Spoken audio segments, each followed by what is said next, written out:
மேஷ ராசிக்காரவங்களுக்கு எந்த திசையில வீடு வாங்கினா யோகம்யா? ஒரு மனிதனுக்கு வீடு மட்டும் இல்லைன்னு வச்சுக்கோங்க, கம்பல்சரி பொண்ணு கொடுக்க மாட்டாங்கிறாங்க இன்னைக்கு. இந்த மேச ராசிக்காரங்க பூஜை ரூம் வச்சு வீடு கட்டினாங்கன்னு வச்சுக்கோங்க, கடவுள் வந்து அவங்க வீட்டுல வந்து உட்கார்ந்துக்குவார். மேச ராசிக்காரங்களுக்கு வீடு இயற்கையா நல்லா அமையும், ஆனா அவங்க கொஞ்சம் கவனமா எதுல இருக்கணும் அப்படின்னு கேட்டீங்கன்னு வச்சுக்கோங்க.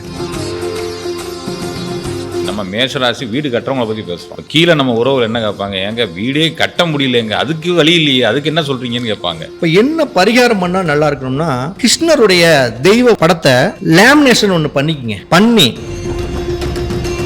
என்னுடைய வாடிக்கையாளர்களுக்கு இந்த மாதிரி ஒரு சில வழிபாடுகளும் சில பரிகாரங்களையும் சொல்லி அவங்க வீடு கட்டி இன்னைக்கு நல்ல கிரகப்பிரவேசம் பண்ணி நம்ம அந்த கிரகப்பிரவேசத்துக்கு கூட முன்னின்று போய் அந்த விழாவை நம்ம சிறப்பிச்சுட்டு வந்திருக்கோம். இந்த மாரியம்மன், காளியம்மன், இந்த மாதிரி தெய்வங்களுக்கு பூக்குழி இறங்குவாங்க பாத்தீங்களா, அந்த பூக்குழி இறங்குற அன்னைக்கு இந்த வீடு கட்ட முடியாதவங்க 100% அடிச்சே சொல்லுவோம், வீடு கட்டியே தீருவாங்க.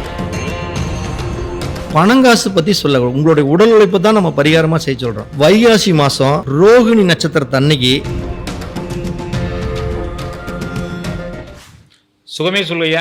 சுகமே சுகமையா. திருச்செந்தூர் முருகன் ஆசியோடு எல்லோரும் நலமுடன் வாழ நவ கிரகங்களையும் பஞ்சபூதங்களையும் வணங்கி சரவண பவ பரணி பாரதியின் அன்பான இனிய வணக்கங்க ஐயா. வணக்கங்க ஐயா, ரொம்ப நாள் ஆச்சு நம்ம பேசி. ஏன்னா நீங்களும் பிஸி ஆகிட்டீங்க, ஃபாரின் அதுன்னு போயிட்டு இருந்தீங்க, ஷெட்யூல்ஸ் நிறையா இருந்துச்சு, அதனால பேசி ரொம்ப நாள் ஆச்சு. இந்த வடபழனி முருகன் இன்னைக்கு பேசுறதுக்கு வாய்ப்பு கிடைச்சு, முதல்ல முருகனுக்கு நன்றி சொல்லுவோம். கண்டிப்பாக வடபழனி முருகனுக்கு நன்றிங்க ஐயா. அதே மாதிரி இந்த பக்தி இன்ஃபினிட்டி யூடியூப் சேனல் உங்களுக்கும் உங்களுடைய நிர்வாகிகள் அனைவருக்குமே என்னுடைய மனமார்ந்த நன்றிகளையும் நான் வாழ்த்துக்களையும் தெரிவிச்சுக்கிறேன். நிச்சயமாங்க ஐயா. நீ இந்த வாஸ்து ஜோதிடம் எப்படி உள்ள வந்தீங்க ஐயா? இப்போ வாஸ்து ஜோதிடம் அப்படின்னா, முதல்ல நம்ம வாஸ்துக்கு வந்தோமா ஜோதிடமா வந்தோமா அப்படின்னா, முதல்ல நம்ம வாஸ்துக்கு தான் வந்தோம். ஏன்னா நம்மளுடைய பரம்பரையில் தாத்தாவிலிருந்து எல்லாருமே வந்து பார்த்திங்கன்னா இந்த கோயில் சிற்ப வேலைகள் செய்யக்கூடிய பரம்பரை சார்ந்தவங்க தான் நம்ம. அப்போ இந்த கோயிலில் வந்து முதல்ல வந்து இன்றைக்கி தான் கல் வேலை செய்கிற அன்றைக்கெல்லாம் மண்ணில் வேலை செஞ்சு அதை உருவமாக்கி அதுக்கு ஒரு உயிர் கொடுத்து அதனுடைய வம்ச வழியில் வந்தவங்க. அப்போ அன்றைக்கே வந்து பார்த்திங்கன்னா இந்த வீட்டுக்கு வாஸ்து பார்க்குறதுக்கு அப்படின்னா எங்களை தான் அதிகமாக கூட்டிகிட்டு போவாங்க எங்கள் தாத்தாவும் காலத்தில். அப்போ இருந்தே எனக்கு வந்து இந்த வீடு கட்டக்கூடிய அந்த அளவுகள், மனையடி சாஸ்திரம், வாஸ்து இது மேலே ஒரு மோகம் இருந்துக்கிட்டே இருக்கும். சின்ன பிள்ளையில இருந்தேன். நான் ஸ்கூலுக்கு போனேன்னா ஸ்கூலில் வந்து ஒரு டீச்சர் எங்கே உட்காந்து பேசுகிறாரு, வாத்தியார் எங்கே பேசுகிறாரு, ஏன் இந்த இடத்த எரிஞ்செறிஞ்சு விழுகிறாரு வாத்தியார், இந்த இடத்த நல்லா நீட்டாக பேசுகிறாரு அப்படின்னு பார்த்தோம்னா, அந்த பஞ்சபூதங்களான நிலம், நீர், நெருப்பு, காற்றுக்கு தகுந்த மாதிரி நம்ம எங்கே போய் நிற்கிறோமோ அதுவாகவே நம்ம மாறிடுறோம். இப்போ நிலம், நீர், நெருப்பு, காற்று அப்படின்னா நிலத்தத்துவம் அப்படிங்கிறது தென்மேற்கு மூலை, நீர் தத்துவங்கிறது ஈசானிய மூலை, காற்று தத்துவம் அப்படிங்கிறது வடமேற்கு மூலை, நெருப்புங்கிறது அக்னி தத்துவம் இந்த தென்கிழக்கு சொல்கிறோம். அப்போ இந்த தென்கிழக்கு மூலையில் போய் நம்ம ஒரு பக்கம் நம்மளே இயற்கையாக நின்னோம்னா அந்த நெருப்பு எப்படி உஷ்ணமாக இருக்குதோ அதே மாதிரி தான் நம்மளுடைய எண்ணங்களும் அந்த உஷ்ணம் மாதிரியே இருக்கும். அதாவது இந்த சந்திரமுகி இந்த வீட்டுக்குள்ளே போய் உள்ள காலை எடுத்து வச்சா சந்திரமுகி மாதிரியே மாறிடுறாங்கிறாங்களா, அது மாதிரி நம்ம போய் எந்த இடத்த நிற்கிறோமோ அதனுடைய ஈர்ப்புகள் நம்மளுக்குள்ளே வந்துடும். அப்போ நம்ம பார்ப்பேன் நான், ஏன் இந்த வாத்தியார் இப்படி பேசுகிறாரு, ஏன் இந்த டீச்சர் இன்றைக்கி சந்தோஷமாக பேசுகிறாங்க அப்படிங்கிறப்ப அது நடைமுறையில் கரெக்டாக இருக்குது.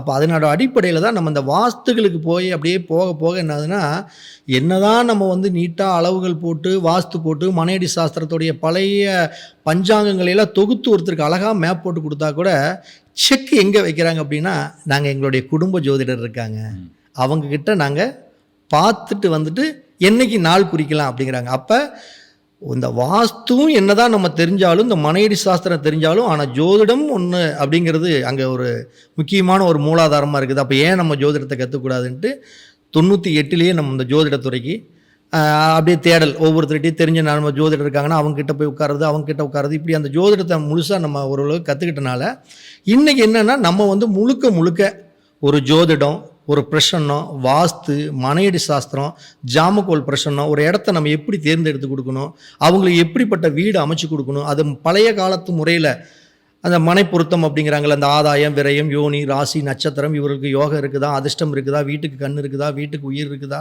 வீட்டுக்கு ஜீவன் இருக்குதா, வீட்டுடைய நட்சத்திரத்துக்கு இவங்களுக்கு ஒரு வசியம் இருக்குதா, இப்படி பல்வேறு முறையில் நம்ம ஆராய்ஞ்சு இன்றைக்கி இந்த ஜோதிடம், வாஸ்து, மனை இந்த எல்லாத்தையும் மிக்ஸ் பண்ணி தான் இன்றைக்கி நம்ம அந்த வாஸ்து அப்படிங்கிறது அவங்களுக்கு டெலிவரி பண்ணிகிட்டு இருக்கிறோம்.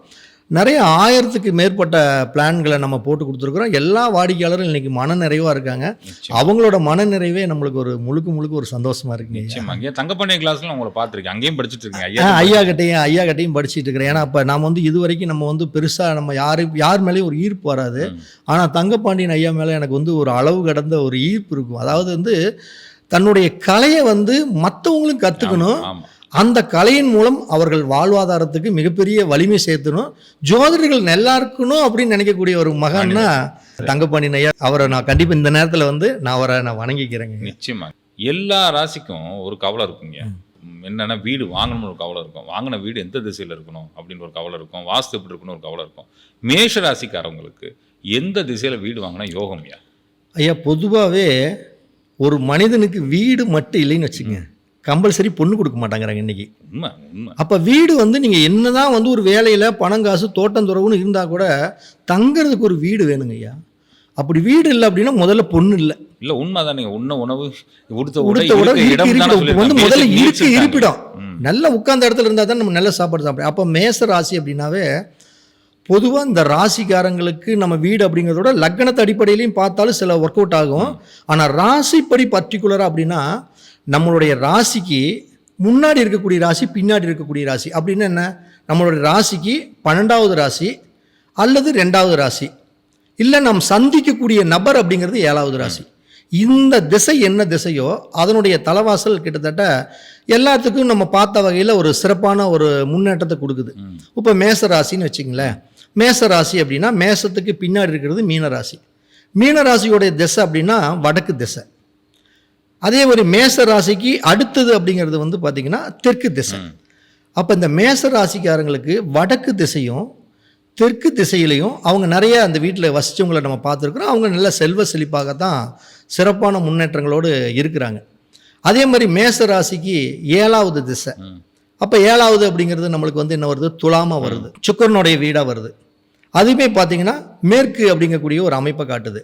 அப்போ இந்த மேச ராசிக்காரங்களுக்கு இந்த வடக்கு திசை, தெற்கு திசை, மேற்கு, இவங்களெல்லாம் வாழ்ந்தவங்களே நீங்கள் போய் பார்த்தீங்கன்னு வச்சுங்க, சார் நாங்கள் இந்த வீட்டில் 6 மாதம் இருந்தோம், ஒரு அந்த 5 வருஷம் அங்கே இருந்தோம் அப்படி பார்க்குறப்ப இந்த மேசத்தில் இருப்பாங்க, இல்லை அப்படின்னு பார்த்தீங்கன்னா தெற்கில் இருப்பாங்க, இல்லைன்னா மேற்கில் இருப்பாங்க. இதில் இந்த வடக்கில் இருக்கிறப்ப நல்ல செல்வ செழிப்போட நல்லா ஜம்முன்னு வாழ்வாங்க. இப்போ இந்த மேச ராசிக்காரங்க நார்மலாகவே பார்த்தீங்கன்னா இவங்களுக்கு வந்து 4ஆம் இடம் தான் கடகம். எப்பயுமே ஒருத்தருக்கு ராசிக்கு 4ஆம் இடம் தான் நிலத்தை பற்றி சொல்கிறது, நம்ம கட்டக்கூடிய வீட்டை பற்றி சொல்கிறது. இந்த மேச ராசிக்காரங்களுக்கு ஒரு ப்ளஸ் என்ன அப்படின்னு கேட்டிங்கன்னா அங்கே குரு பகவான் உச்சமாகிறாரு. இந்த மேச ராசிக்காரங்க பூஜை ரூம் வச்சு வீடு கட்டினாங்கன்னு வச்சுக்கோங்க, கடவுள் வந்து அவங்க வீட்டில் வந்து உட்காந்துக்குவார். அப்பெல்லாம் பார்த்தீங்கன்னா சாமி ரூம் இருக்குங்க, சாமிக்கு ஒரு ரூம், பூஜை ரூம் ஆயிட்டு அதை பூஜை ரூம்பா. இப்போ ஏன்னா மேசத்துக்கு 4ல் குரு வந்து உச்சமாகறாருங்களா. அப்போ குருன்னா என்ன, ஒரு வீட்டில் பூஜை அறையை சொல்கிறது தான் குரு. அந்த வீட்டில் மேச ராசிக்காரங்க ஒரு பூஜை அறையை வச்சு அவங்களோட குலதெய்வத்தை படத்தை உள்ளே வச்சுட்டாங்கன்னு வச்சுங்க, டாப்பாக போயிடுவாங்க. அவங்க வாழ்க்கையில் நல்ல நிலைமைக்கு போயிடுவாங்க. குருனா பணத்துக்கு சொந்தக்காரர், பணப்பஞ்சம் இல்லாமல் குழந்தைகளுடைய வளர்ச்சி இதெல்லாம் சிறப்பான முன்னேற்றத்தை கொடுக்கும். ஆனால் அங்கேயே நிலத்துக்கு உண்டான கிரகம் செவ்வாய் இருக்கார் பார்த்தீங்களா, அவர் அங்கே என்ன பண்ணிடுறாருன்னா நீசமாயிடுறாரு. அது யாருடைய நட்சத்திரத்தில் அப்படின்னா ஆயில்ய நட்சத்திரம். அந்த மேசராசிக்கு 3ஆம் இடத்துடைய 6ஆம் உடைய நட்சத்திரத்தில் வந்து நீசமாயிடுறாரு. அப்போ மேசராசிக்காரங்களுக்கு வீடு இயற்கையை நல்லா அமையும். ஆனால் அவங்க கொஞ்சம் கவனமாக எதில் இருக்கணும் அப்படின்னு கேட்டிங்கன்னு வச்சுங்க, இந்த டாக்குமெண்ட்டு, பத்திரப்பதிவு, ரிஜிஸ்ட்ரேஷன், நம்ம மாப்பிள்ளை இந்த இடத்த சொன்னார் அப்படின்ட்டுலாம் திடுதுப்புன்னு போய் வாங்கிடக்கூடாது. அங்கே ஒரு செக் இருக்குது, அவங்களுக்கு ஒரு டாக்குமெண்ட்டில் ஒரு பத்திரப்பதிவில் ஒரு பிரச்சனை இருக்கும். அதெல்லாம் நம்ம கொஞ்சம் கூர்ந்து கவனிச்சிட்டோம்னு வச்சுங்க, இவங்களுக்கு மாதிரி ஒரு மேச ராசிக்காரங்களுக்கு வீடு நல்லா அழகா அற்புதமா அமைஞ்சிரும். அதே மாதிரி இவங்க பொது முதல் வச்சு கட்டுவாங்க, பக்கத்து வீடு தானே பொது முதல் வச்சு கட்டுவாங்க. முதல்ல ஓகேன்ட்டு பின்னாடி பெரிய பிரச்சனை எல்லாம் சந்திக்க வேண்டியது. ஏன்னா இப்ப மேச ராசிக்கு என்னதான் இருந்தாலும் 4ஆம் இடம்ங்கிறது, அந்த ஒரு வீட்டை பத்தி நம்ம பேசுறோம்னா வீட்டுக்கு உண்டான கிரகமே சுக்கிரன் தான். அப்ப மேச ராசிக்காரங்களுக்கு இந்த சுக்கிரன் அப்படிங்கிறவர் 2-7 கூடியவராங்களா. அப்ப 12ல் வந்து உச்சமாகிறாரு, 6ல் தான் நீசமாகிறாரு. அப்ப என்ன ஆகும் அப்படின்னா, இந்த பக்கத்துல இந்த இனப்புலி பங்கும் பங்கத்துல எல்லாம் வந்து பாத்தீங்கன்னா, இன்னைக்கு நம்ம இந்த செவுத்தை நம்ம நேர் பண்ணி தலைக்கு ஒரு 10 போட்டு 20 ரூபா போட்டு கட்டிக்கலாமாங்க. ஆனா முதல்ல அவங்ககிட்ட பணத்தை வாங்கிட்டு நம்ம கட்டிட்டோம்னா பிரச்சனையே இல்லை, பண்ணிக்கலாம் முடிச்சுக்கலாமாங்க. கடைசியில நீங்க கொஞ்சம் கட்டினதுக்கு அப்புறம் காசு கேட்டீங்கன்னு வச்சுக்கோங்க, அவங்க வந்து நம்மகிட்ட தேவையில்லாத வாக்குவாதத்துக்கு வருவாங்க, தேவையில்லாம வம்புக்குள்ள வருவாங்க, பெண்கள் கூட சண்டைக்கு வருவாங்க. இப்படிப்பட்ட ஒரு அமைப்புகள் எல்லாம் கொடுக்கும். நிச்சயமாங்க ஐயா. ஒரு சில ராசிக்கு வந்து இந்த வாஸ்து அமைகிறதே கஷ்டமா இருக்கும். அந்த மேஷ ராசிக்கு வாஸ்து எப்படிங்க இருக்கணும், எப்படி இருக்கும் ஐயா? இப்போ மேஷ ராசிக்கு வாஸ்துல வந்து பார்த்தீங்கன்னா பாகிஸ்தானத்தோட அதிபதியே வந்து ஜம்முன்னு 4ஆம் இடத்துல உட்காந்துக்கிறாரா. அதாவது வீடு சுகம் அப்படிங்கக்கூடிய இடத்துல பாகிஸ்தான் அதிபதி வந்து உட்காந்துக்கிட்டாவே மேச ராசிக்காரங்க வீடு கட்டினாவே எல்லா பாக்கியும் வந்து சேர்ந்துருங்க ஐயா. பணம், காசு, பொருளாதாரம், குழந்தையோட வளர்ச்சி, எல்லா செல்வ செழிப்பும் மேற்கொண்டு நல்லா அருமையாக அற்புதமான முன்னேற்றத்தை கொடுத்துக்கிட்டே இருக்கும். இதில் என்னென்னா இந்த மேச ராசிக்காரங்களுக்கு எப்பயுமே இந்த 11ஆம் இடம் அப்படிங்கிறது கொஞ்சம் பாதகம். அப்போ இந்த வீடு கட்டக்கூடிய நேரங்களில் தன்னுடைய மூத்த சகோதர உறவுகள்லாம் வந்து எனக்கு பிரித்து கொடுக்காம இவன் வீட்டை கட்டுறான், இல்லை எனக்கு ஏதாச்சும் பண்ணிட்டு கட்டலாமே அப்படின்னு இந்த மூத்த சகோதர உறவுகள்லாம் கொஞ்சம் வந்து ட்ரபிள் பண்ணுவாங்க. அப்போ நம்ம என்ன பண்ணோம்னா அந்த மூத்த சகோதர உறவுகளுங்கிறது பாதகஸ்தானம். அந்த பாதகத்தை நம்மளுக்கு சாதகமாக மாற்றணும்னா நம்ம ஒரு வீடு கட்டுறதுக்கு முன்னாடி தன்னுடைய மூத்த சகோதரிகள் இருந்தாங்கன்னா அவங்கள சந்தோஷப்படுத்துகிற மாதிரி அவங்களுக்கு தேவையானது கொஞ்சோண்டு அப்படி எடுத்து நீங்கள் போட்டுட்டு வீடு கட்டினீங்கன்னு வச்சுங்க, வீடு சந்தோஷமாக மகிழ்ச்சியான வீடாக அமையும். நிச்சயமா. இப்போ உங்களுக்கு முக்கியமான வாஸ்து குறிப்புகள் இருக்குங்க, ஒரு ராசிக்கு இந்த வாஸ்து குறிப்புகள் இருக்கணும் அந்த மாதிரி என்னங்க இருக்கும் மேஷ ராசி? ஐயா, இப்போ மேச ராசி அப்படின்னா முதல்ல நம்ம அடிப்படையாக என்ன, நீங்கள் எதை கட்டுறீங்களோ இல்லையோ மேச ராசிக்காரங்க கம்பல்சரி ஒரு பூஜை ரூம் வச்சு வீடு கட்டுங்க. அது ரொம்ப சிறப்பாக இருக்கும். அதே மாதிரி மேச ராசிக்கு 4ஆம் இடங்கிறது அது என்ன ராசி அப்படின்னா அது நீர் சம்பந்தப்பட்ட ராசி. அப்போ நீர் சம்பந்தப்பட்ட ராசி அப்படின்னா அது வடகிழக்கு மூலதான். அப்போ நீங்கள் இந்த மேச ராசிக்காரங்க ஹால் மட்டும் கொஞ்சம் பெருசாக வச்சு கட்டுங்க, விசாலமா. ஹால் வந்து ஏன்னா நீர் ராசியில் வடகிழக்குங்கிறது தான் ஹாலு. அந்த ஹாலை கொஞ்சம் நம்ம எல்லா ரூம்போட நம்ம பெருசாக கட்டணும். அப்போ ஒரு 16க்கு 16 சக்திக்கு தகுந்த மாதிரி. அதே மாதிரி ஜன்னல்லாம் வைக்கிறீங்க அப்படின்னா அந்த கிழக்கு வடக்குலாம் விசாலமாக நல்லா இருக்கிறதுலே எவ்வளவு காற்றோட்டம் வர்ற மாதிரி பெரிய வெளிச்சத்துக்கு வர்ற மாதிரி நல்லா ஜன்னல்லாம் பெருசாக வைக்கிறப்ப மிகப்பெரிய ஒரு முன்னேற்றத்தை கொடுக்கும். அதே மாதிரி பார்த்திங்கன்னா இந்த மேச ராசிக்காரங்களுக்கு இன்னொரு விஷயம் நம்ம என்னென்னா எப்பயுமே அது வந்து 4ஆம் இடங்கிறது நீர் ராசி, மேசரங்கிறது நெருப்பு சாமி. அப்போ காடு மலை சார்ந்தது இவங்களுக்கு இயற்கையாகவே வந்து பார்த்திங்கன்னு வச்சுக்கோங்க, பக்கத்தில் வந்து பார்த்திங்கன்னா நிலம் பூமி இந்த மாதிரி பக்கத்தில் எல்லாம் நீரோட ஓடுறது இது எல்லாமே இவங்களுக்கு இயற்கையாக அமையும். இல்லைன்னா காலி மனம் இருக்கும், காலி மனநாச்சு முன்னாடி ஏதோ ஒரு இடத்துல இருக்கும். அப்போ இந்த மேச ராசிக்காரங்களுக்கு உண்மையாலுமே வீடு அப்படிங்கிறது ஒரு வரப்பிரசாதம் தான், பெரிய ரிஸ்கெல்லாம் எடுத்துக்கவே தேவையில்லை. இயற்கையாகவே அவங்களுக்கு ஒரு நல்ல வீடு அப்படிங்கிறது இயற்கையாக அமைஞ்சிரும். நிச்சயமாங்க. நம்ம மேஷராசி வீடு கட்டுறவங்களை பற்றி பேசுகிறோம். இப்போ கீழே நம்ம உறவுகள் என்ன கேட்பாங்க, ஏங்க வீடே கட்ட முடியலைங்க, அதுக்கு வழி இல்லையே, அதுக்கு என்ன சொல்கிறீங்கன்னு கேட்பாங்க. சொல்லுங்க, அதுக்கு ஏதாவது பரிகாரம்? இப்போ மேச ராசிக்காரங்களுக்கு நிலம்ங்கிறது வந்து நம்ம ஒருத்தர் பார்த்தீங்கன்னா கொஞ்சம் டேலண்ட் நாலேஜோடு இருக்கிறவங்க, கொஞ்சம் அறிவுபூர்வமாக இருக்கிறவங்க அந்த இடத்த கரெக்டாக வாங்கிடுவாங்க. சில பேர் பாமர மக்கள் என்ன பண்ணுவாங்க, ஏற்கனவே மேச ராசிக்காரங்களுக்கு நிலத்துக்கு உண்டான கிரகம் 4ல் நேசமாக போயிருதுங்களா, அது டாக்குமெண்ட்டு இந்த பத்திரப்பதிவில் ஏதோ ஒரு விஷயத்தில் ட்ரபுள் ஆகும். அப்போ இந்த மேச ராசிக்காரங்க வீடே கட்ட முடியலன்னு ரொம்ப நாளாக ட்ரை பண்ணுறாங்கன்னு வச்சுக்கோங்க.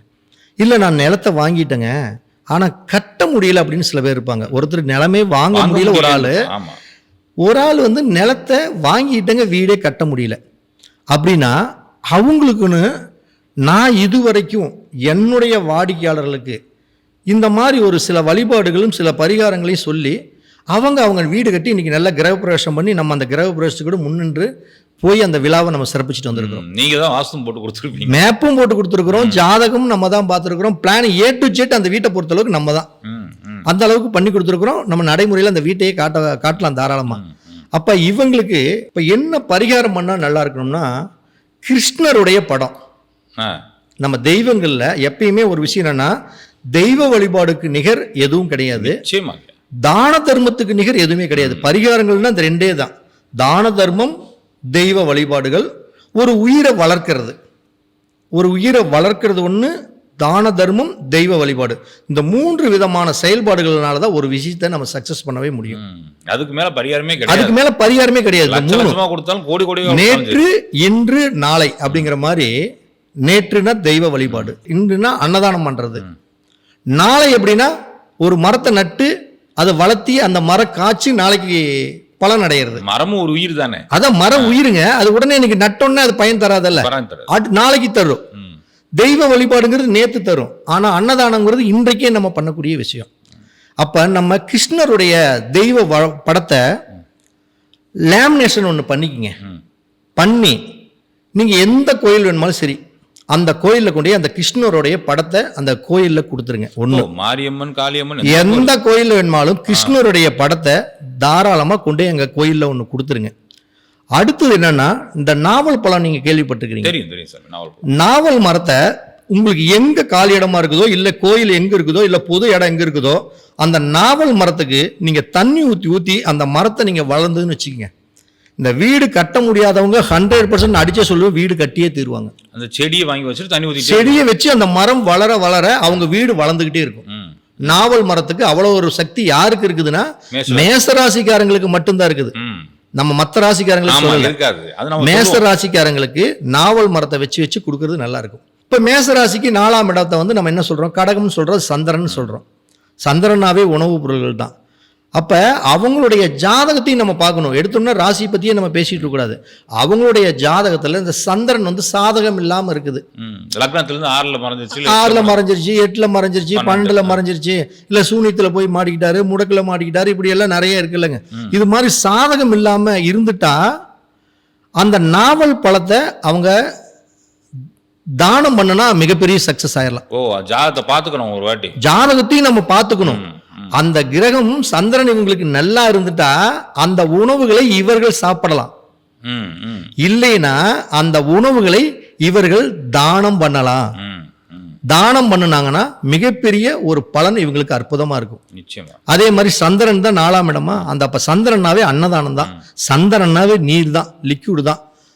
அப்ப நீங்க எங்கெங்க வந்து ஒரு பெண் தெய்வங்களுடைய கோயில் கும்பாபிஷேகம் நடந்தாலும் சரி, அது ஆண் தெய்வம் அல்ல, பெண் தெய்வங்களுடைய கோயில் கும்பாசை நடந்தாலும் சரி, அடுத்து இந்த மாரியம்மன், காளியம்மன், பண்ணாரியம்மன், துர்கை, இந்த மாதிரி தெய்வங்களுக்கு பூக்குழி இறங்குவாங்க பாத்தீங்களா, அந்த பூக்குழி இறங்குற அன்னைக்கு அந்த நீர் மோர் இவங்க தானம் பண்ணாங்கன்னு வச்சுக்கோங்க, எழுதி வச்சுக்கோங்க. இதை பண்ணிட்டு நீங்க வீடு அமையலைன்னு என்ன கேளுங்க, கண்டிப்பா 100% இவங்களுக்கு சக்சஸ் ஆன வீடு கண்டிப்பா அமைஞ்சே தீரும். இதை விட ஒரு பெரிய பரிகாரங்கிறது எதுவுமே இல்லை. இந்த நான் சொன்னது நாவல் மரத்துக்கு தண்ணி ஊற்றி வளர்க்கறது, நாவல் பழத்தை வந்து அடுத்தவர்களுக்கு தானம் பண்ணுவது, அதே மாதிரி வந்து பார்த்தீங்கன்னா கிருஷ்ணருடைய படத்தை வந்து கோயிலில் கொண்டு போய் நம்ம வச்சு அந்த தெய்வத்திற்கு அங்கே ஒரு உயிரோட்டம் கொடுக்கறது, இது எல்லாமே எடுத்துட்டு வரணும். இல்லை கொடுத்துட்டு வந்துடணுங்க. கொடுத்துட்டு நம்ம போகும்பொழுதெல்லாம் அங்கே வழிபடுற மாதிரி அதை பார்த்துட்டு வரணுங்க. இது எல்லாமே அவர்களுக்கு சிறப்பான முன்னேற்றத்தை கொடுக்கும். நிச்சயமா. நீங்கள் நாவல் மரத்தை நட சொல்லிட்டீங்க, இல்லை பரிகாரம்லாம் பண்ண சொல்லியிருக்கீங்க. இது என்னைக்கு போய் பண்ணணுங்க ஐயா? இது வந்து ஒருத்தருடைய பிரச்சனையை நம்ம சாதாரணமாக தீர்க்க முடியாது. ஆனால் சில கஷ்டப்பட்டு தான் ஆகணும். இப்போ நம்ம வந்து பணங்காசு பற்றி சொல்ல, உங்களுடைய உடல் உழைப்பை தான் நம்ம பரிகாரமாக செய்ய சொல்கிறோம். வைகாசி மாதம் ரோகிணி நட்சத்திரத்தன்னைக்கு கிருஷ்ணருடைய படத்தை உங்களுக்கு எந்த கோயிலில் விருப்பமோ அந்த கோயிலில் கொண்டு போய் கொடுத்துட்டு வழிபட்டுட்டு ஒரு நாவல் மரத்தை அன்னைக்கு நீங்கள் நட்டு வச்சு தண்ணி ஊற்றி வளர்த்துக்கிட்டே வாங்க. அந்த நாவல் மரம் வளர வளர உங்களுடைய குடும்பம் அப்படிங்கிறது, வீடு அப்படிங்கிறது ஒரு வளர்ச்சி அடைஞ்சிக்கிட்டே இருக்கும். அது மிகப்பெரிய சக்ஸஸான ஒரு அழகான அற்புதமான பரிகாரம். மேஷராசிக்காரர்கள் தானம் பண்ணு சொன்னீங்க, ஆனால் யாருக்கு தானம் பண்ணு சொல்லிங்க? இந்த மேஷராசிக்காரங்க இந்த நாவல் பழத்தை ரோட்டோட கடை போட்டிருப்பாங்க பார்த்தீங்களா? ஆமாம் ஆமாம். அவங்களே பழக்கடையே நிறைய பேர் போட்டிருந்தாலுமே, அது எந்த கடை போட்டிருந்தாலும் சரி, ரோட்டோரத்தில் கடைனா காலி பண்ணுற மாதிரி கடை, மழை பெஞ்சா தூக்கிட்டு ஓடுவாங்கல்ல, அது மாதிரி ரோட்டோரத்தில் கடை போட்டிருக்கவங்களுக்கு இந்த நாவல் பழத்தை நம்ம தானம் பண்ணுனாவே முதல்ல இந்த மேச ராசிக்காரங்களுடைய வாஸ்து குற்றம் அப்படிங்கிறது கண்டிப்பாக நீங்குங்க ஐயா. நிச்சயமாக. இங்கே நிறைய விஷயங்களும் மேசராசிக்காரர்கள் சொல்லியிருக்கோம். நம்ம உறவுகள் அனைவரும் இதை பார்த்து பயனடைஞ்சிருவாங்க. நெஞ்சார்ந்த நன்றிகள் ஐயா. சுகமே. அனைவருக்கும் வணக்கம்.